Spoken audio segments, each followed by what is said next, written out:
some of them in the activities. We are open, we are welcoming, and we invite any positive thinking Ugandan to join hands with NRM and work for the country. And that is how fair we are to everybody. May we now invite the Deputy Secretary General to take us to the Luganda session. You have another question? Okay. Right, Honorable, just 1 minute. By the names of Robert Onyango from UBC. I might appear to be repetitive, but I just want you to be on record. We have seen reports showing that Honorable Norbert Mao is among those you have given a card to attend the retreat. I just want to get it from you. Is this true, and is it possible? One, our memorandum of understanding with the Democratic Party still holds, because we have not reviewed it and we have not signed a new one. The Honorable Norbert Mao is a member of Cabinet of Uganda and is a newly elected member of Parliament, and he has not expressed any other opinion of working against the party or working outside the party. So he is part of the independent, we say independent in quotes because he belongs to a political party, that we are extending invitation to. If he accepts our invitation, he will attend. If he does not accept, also we don't force him. But the party is open and willing to work with the positive-minded individuals. Thank you. The Deputy Secretary General. Ngabweri enkola y'ekibiina kya National Resistance Movement nti buli lwe tumaliriza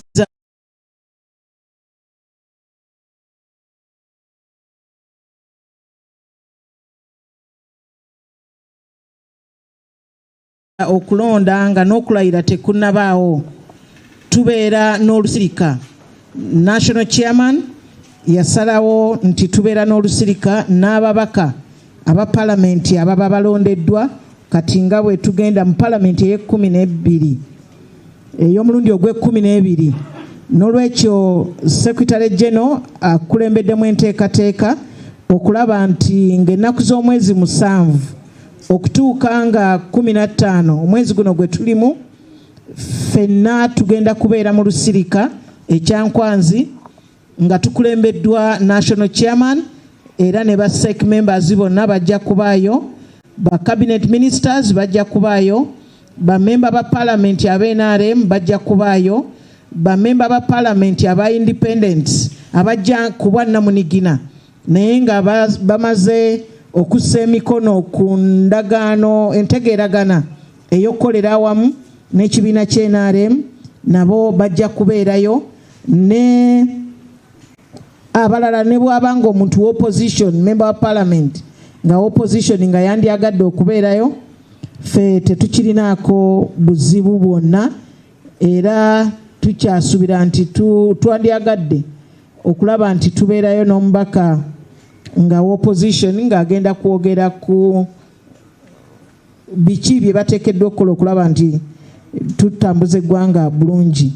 Ebigenda okwogerwako byebyo ebyetooloolera mu manifesto bannayuganda kwe basinziira okuyira NRM obululu, naye ng'ekisookerwako ddala kye tuyita ideology oba enkola NRM kwe yeesigama okuddukanya eggwanga lino, nga batunulira emisingi n'ebigendererwa eb'ekibiina ky'NRM. Ababaka baffe abapya aba Parliament ey'omulundi ogw'e12 babenga bategeera bulungi emisingi egyo.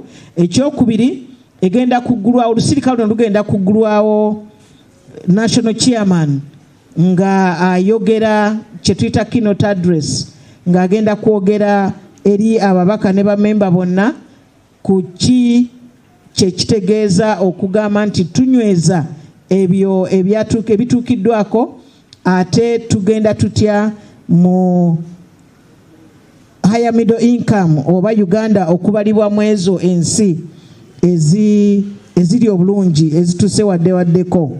Tugenda kwogera, tujja kuba ne presentations oba okusomesebwa ku Uganda ekolagana etya n'amawanga agatwetoolodde oba regional integration. Ebyokwerinda bya Uganda biyimiridde bitya we twogerera the security status of the country, ate obuvunaanyizibwa bw'ababaka okwongera okulaba nti tunyweza ebyokwerinda ebyenfuna by'eggwanga bitambudde bitya okuva NRM weyajjira mu buyinza, tutuuse tutya wano, ate tugenda tutya mu maaso nga tugoberera enkola eyo eya Musevenomics. Ekirala nti tugenda kuba okutemaatema manifesto yaffe nga bweri, biki ebyo NRM bye yeeyama okukola mu kisanja kino ekijja ku byenjigiriza, ku byobulamu, ku bya infrastructure ng'enguudo, amasannyalaze n'ebirala, era bigenda kutambula bitya. Ebyo byonna ababaka baffe abajja bajja kuba babategeeza nga enteekateeka bweri.